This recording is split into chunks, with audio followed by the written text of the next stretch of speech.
Welcome to the Love and Sex Today show with Dr. Doug Weiss. Doug has been healing hearts and relationships for decades. He's helped thousands of people release the shame and the guilt, restoring hope, helping people get free from addictions to enjoy a better sex and love life. Here he is, your host, Dr. Doug Weiss. Welcome to Love and Sex Today. I'm Dr. Doug Weiss, and I will be your host for our conversation today. This is now our 12th conversation, and I wanted to talk about deliciously dating your spouse. So many people in marriage stop dating.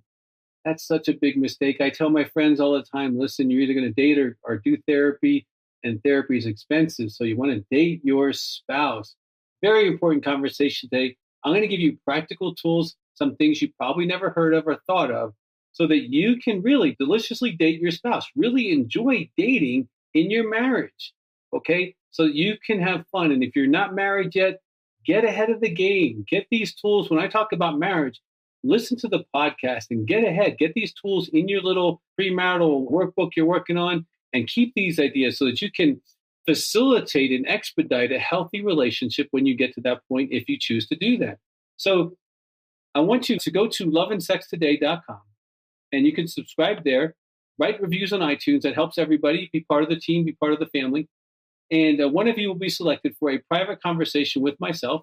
And that's going to be priceless, powerful, fun. We will try to, in some way, accelerate your life or just enjoy having a conversation with you. Also get a free chapter of one of our books on the webpage, loveandsextoday.com. You're always welcome to go there and click books. Like today, this topic, dating your spouse, it's going to come primarily from Intimacy, 100-Day Guide to Lasting Relationships. And if you click books on our loveandsextoday.com, it'll take you to that. I've written several marriage books.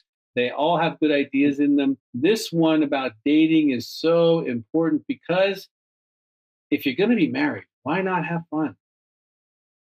I mean, I don't remember anybody walking down the aisle before all those people in fancy clothes and saying, you know, you look like a good bill payer and someone to manage life with and pick up the dry cleaning and take care of the kids. I just want to bore you and not spend any money and time on you my entire life. If you'll sign up for that, let's get married. Now, you might be laughing. That'd be like kind of pathetic. But honestly, some people, that's actually what they end up doing.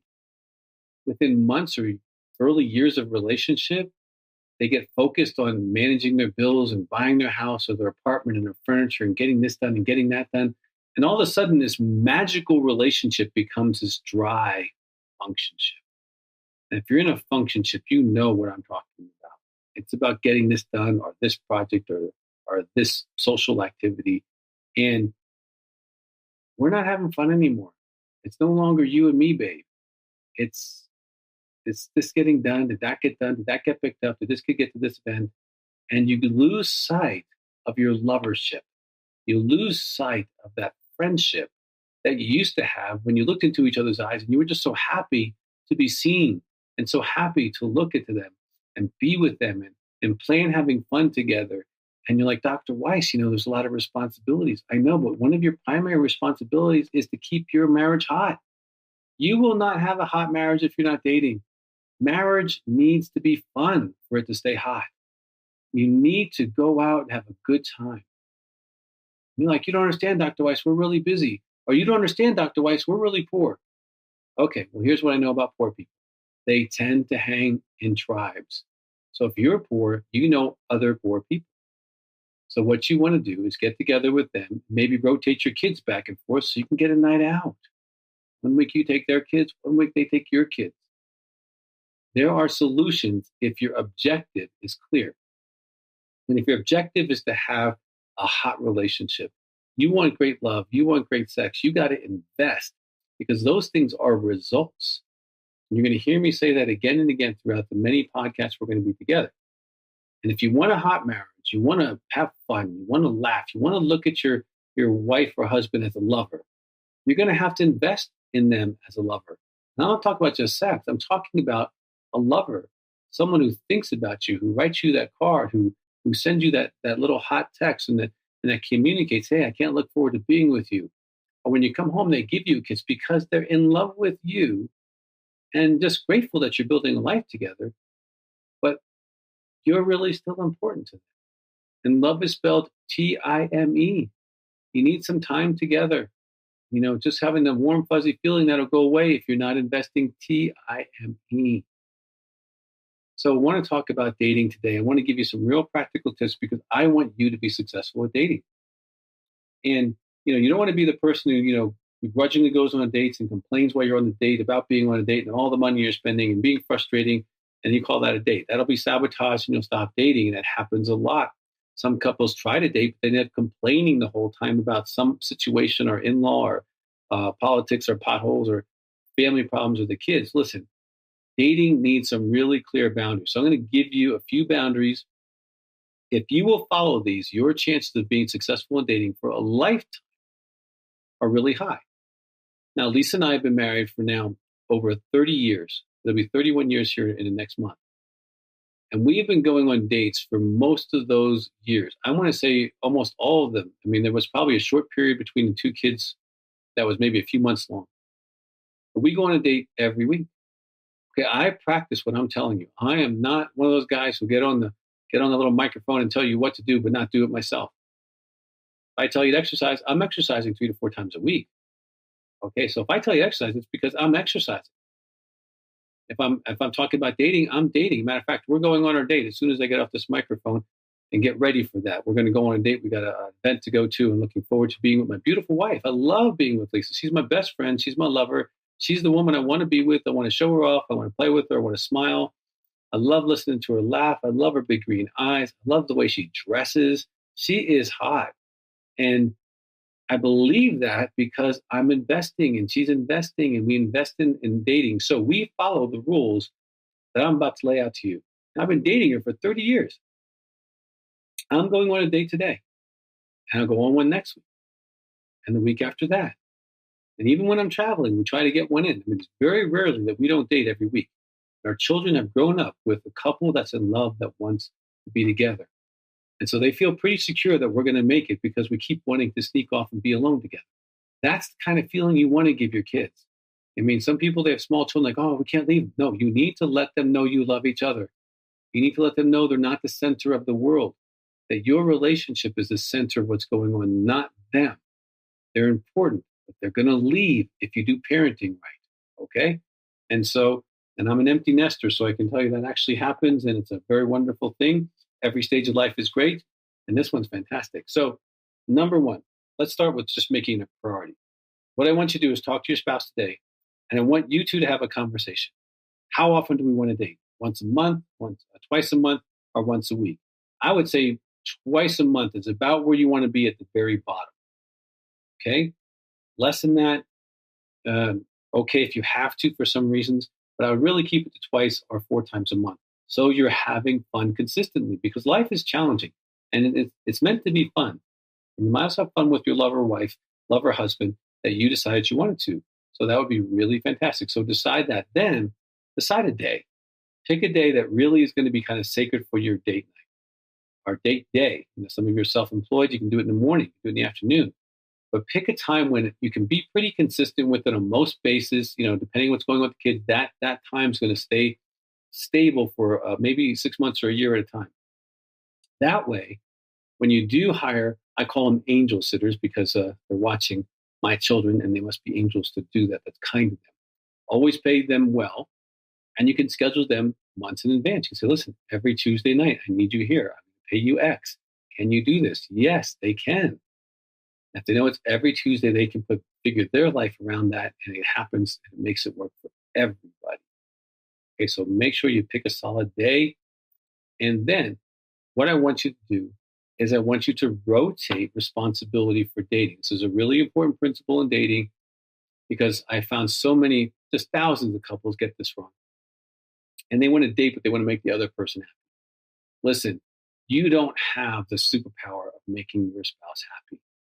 You can guess at something, and then if you guess wrong, you're both unhappy, and you're spending anywhere from $20 to $100 or more on a date, and nobody's happy. That won't work. So what you want to do is switch that thinking to this thinking. This thinking is you rotate responsibility. So one date, it's his date. He decides where he wants to go, how he wants to have fun. And the objective is for him to have a good time. You're his guest. Now, if you've raised kids, you've spent years of your life on bleachers and pews and grass watching your kids do not so amazing things and being happy campers. You know how to be the happy camper. When it's not your choice of a date, you're the happy camper and you go along and have a good time. The next date, it's her date. She decides where she wants to go, how she wants to have fun. She's not trying to make her husband happy or guess at making him happy. She's really on her own adventure. And he happens to come along for the ride. Okay? And then just do that. Rotate it back and forth. One time it's his, one time it's hers. And what will happen, instead of doing that one or two things you both like, you'll end up doing a whole variety of things you like and learning different things about each other, discovering things, whether it's backgammon in the park or taking a paint class or a cook class, or maybe you just want to, maybe you can do the movie and dinner, that's fine. But do more than eating a meal. Just going to an Italian restaurant, okay, that's fine. But do more than eating a meal. I strongly encourage you to get a little more creative than food because you have to eat. So if it's part of the date, that's fine. But you want to try to make that more than just eating a meal. So you rotate responsibility. So now let me give you the boundaries. Really important. Number one, it is not running errands on your date. It's not Home Depot, Walmart, Kentucky Fried Chicken. That is not a date. That is running errands, pick up your kids, put them in the minivan, and go have fun. It's not a date. So make sure that you're not doing a lot of running errands. Now, I understand it gets around Christmas. You want to maybe negotiate your date time. Okay, fine. That takes us to the next topic. It's not shopping unless both people agree. He can't run you off to a boat show. You can't run him off to the mall and call that a date unless you both agree. Hey, let's go antiquing. Oh, that sounds like fun. Let's go. Great. You're both in agreement. It's fine to do that. Okay, but you can't bully the other person into that. They get a no vote. If they vote no, you have to come up with something more creative. Thirdly, and very importantly, do not discuss problems on a date. Okay? Do not. Don't bring up recovery issues. Don't bring up marital issues. Don't bring up kid issues. Don't bring up those hot button issues that you got to deal with. Don't talk about money on your date. Okay? If you need to put money in your budget for your date, put a boundary around how much you spend, that's fine. You can do that. But this is not time you get into problems. This is lover time. This is friend time. This is fun time. This is dream time. This is where you're with your friend, your buddy. I mean, I married Lisa because I wanted to permanently date her. I figured if I married her, I get to take her out all the time. And that's worked out to be true. Okay. And it's fun to take Lisa out. I mean, I'm looking forward to it. I mean, I'm sitting here, but I'm really kind of thinking about what's going to happen this afternoon. And so dating is fun. Dating can be a blast, but you have to be responsible. Again, dating's a discipline. It's one of the most fundamental disciplines in a marriage. When someone flies in the Heart to Heart Counseling Center in Colorado Springs, and they're doing an intensive on their marriage, the first questions they'll ask them is how often you date. It's a structure of marriage. Without dating being in your marriage, your structures will be less than satisfactory. Your marital satisfaction will be less.